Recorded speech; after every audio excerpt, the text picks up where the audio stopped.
এই পর্যায়ে আমরা সাংস্কৃতিক পর্বে চলে আসব। বুক টান করে দাঁড়ায় আবু সাইদ। পুলিশ তাকে রক্ষা করার বদলে গুলি করে।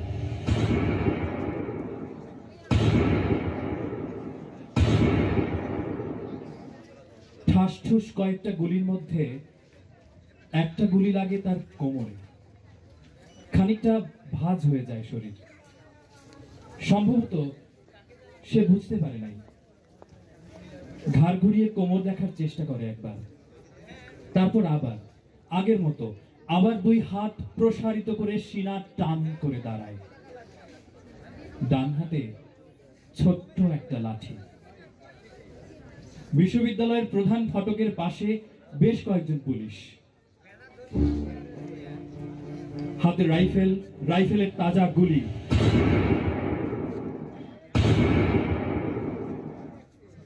পরের গুলিটা যে কোথায় লাগলো বোঝা গেল না।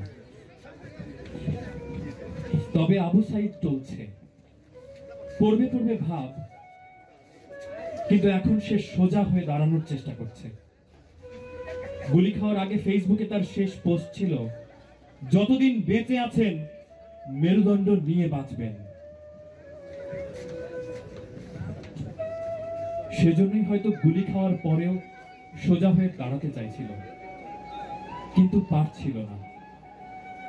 আবু সাইদের মেরুদণ্ড সোজা থাকলেও শরীরটা মাটির দিকে ক্রমশ ঝুলে পড়ছিল। পাশে থাকা সবুজ জামা পরা বন্ধু এগিয়ে আসে।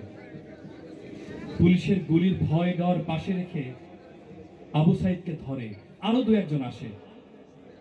আবু সাইদকে হাসপাতালে নিতে হবে। আবু সাইদ হাঁটতে পারছে না, শরীর ছেড়ে দিচ্ছে। চার পাঁচজন হাত পা ধরে শূন্যে তোলে। আবু সাইদ ঝুলছে আর রক্ত পড়ছে টপ টপ টপ।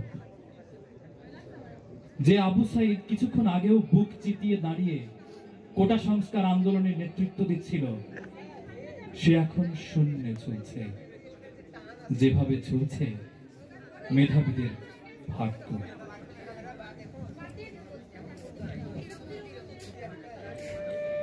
রাত 10টার আগে বাড়িতে ফেরার কথা ছিল আবু সাইদের। মা অপেক্ষা করছে, বোন অপেক্ষা করছে। তখনও তারা জানে না আবু সাইদের মৃত্যুর সার্টিফিকেট লিখছে কর্তব্যরত ডাক্তার। নাম আবু সাইদ, পিতা মকবুল, ঠিকানা বাবুলপুর, পীরগঞ্জ, রংপুর। বয়স 25। মৃত্যুর কারণ আগমনের সময় মৃত্যু। তারিখ 16/7/24, রাত 8টা 5 minute. Serial number 240434, Rangpur medical college হাসপাতাল। পরিবারের একমাত্র শিক্ষিত ছেলেটা খুন হয়ে গেছে। মা যখন জানলো দুনিয়া কি আর ঠিক আছে তার কাছে, বিলাপ করে বলে, আমার ছেলেরে চাকরি দিবি না? না দে, গুলি করলো কেন? বোন শুনে আর্তনাদ করে বলে, 3টা গুলি কেন আমারই করলো না?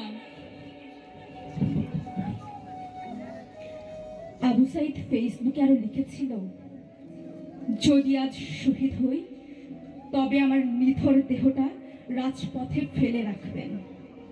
ছাত্র সমাজ যখন বিজয় মিছিল নিয়ে ঘরে ফিরবে তখন আমাকেও বিজয়ী ঘোষণা করে দাফন করবেন। একজন পরাজিতের লাশ কখনো তার মা বাবা গ্রহণ করবে না।